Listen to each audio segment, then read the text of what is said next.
De l'unité de soins palliatifs de l'hôpital de Puteaux et ancien président de la Société française de soins palliatifs. Bernard Devalois a choisi un éditeur de Limoges, Solilangue, et il est donc à Limoges aujourd'hui pour la sortie de ce livre. Il est notre invité ce midi.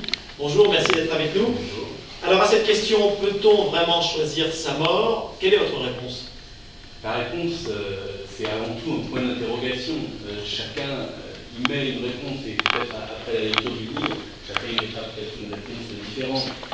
Ma position personnelle et mon expérience auprès de patients intensifs, l'expérience quotidienne, c'est qu'il est extrêmement difficile de choisir sa mort réellement. On peut se donner l'illusion de vouloir la choisir, mais on ne la choisit pas vraiment.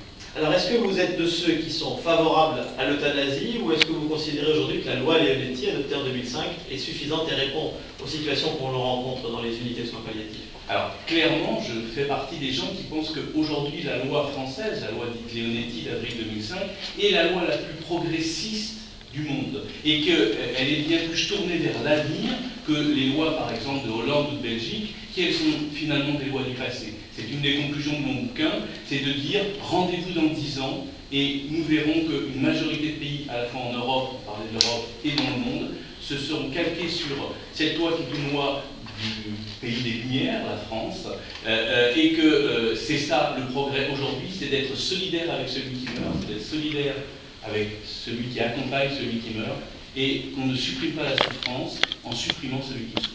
Alors Léon Leonetti vous rend un bel hommage en préfaçant votre ouvrage et en disant que vous avez finalement bien compris la difficulté et l'humilité qu'il faut pour aborder cette question des soins palliatifs, parce que c'est vraiment un cas de conscience pour le soignant, pour la famille, pour tous ceux qui sont concernés directement. Bien sûr, chaque cas est unique. Dans le livre, je donne des exemples très précis de l'application. J'explique bien sûr ce qu'est cette loi Leonetti, mais surtout je donne des exemples de la complexité. C'est pour ça qu'on ne peut pas répondre simplement d'une façon trop simpliste par oui ou non. Chaque cas est particulier et demande effectivement un examen, et je donne des exemples très précis de comment ça se passe face à une situation très compliquée de fin de vie dans une unité de soins palliatifs.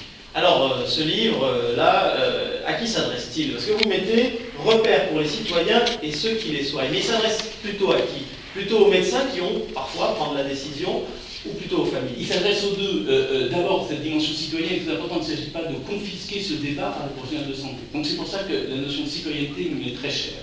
Par ailleurs, il y a aussi ceux qui les soignent. Et aujourd'hui, on sait que la loi d'avril 2005, la loi Leonetti, elle est particulièrement méconnue, y compris par les médecins. Je faisais hier soir une conférence à l'invitation du Conseil de l'Ordre des médecins.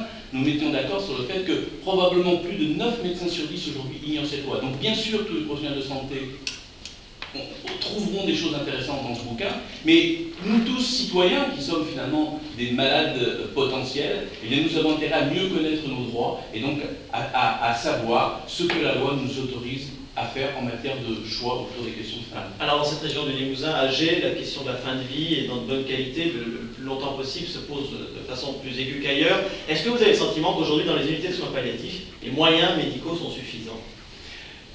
Les unités de soins palliatifs ne sont qu'un des volets des soins palliatifs. Les soins palliatifs ne se pratiquent pas que dans les unités de soins palliatifs, on s'en fout. Les unités de soins palliatifs, c'est réservé aux cas les plus compliqués. Le président de la République s'est engagé très fortement dans le chantier présidentiel pour dire qu'il allait augmenter de manière considérable les moyens globaux d'accompagnement de fin de vie. Tant mieux, on attend de voir. Merci beaucoup, docteur Devalois, d'être notre invité. Je rappelle le titre de votre ouvrage, Peut-on vraiment choisir sa mort, publié donc chez l'éditeur Limougeot dans la collection Omega. Merci, Solilangue, l'éditeur en question. Avant de nous quitter, je vous rappelle la principale information de cette journée, c'est la libération attendue dans les heures qui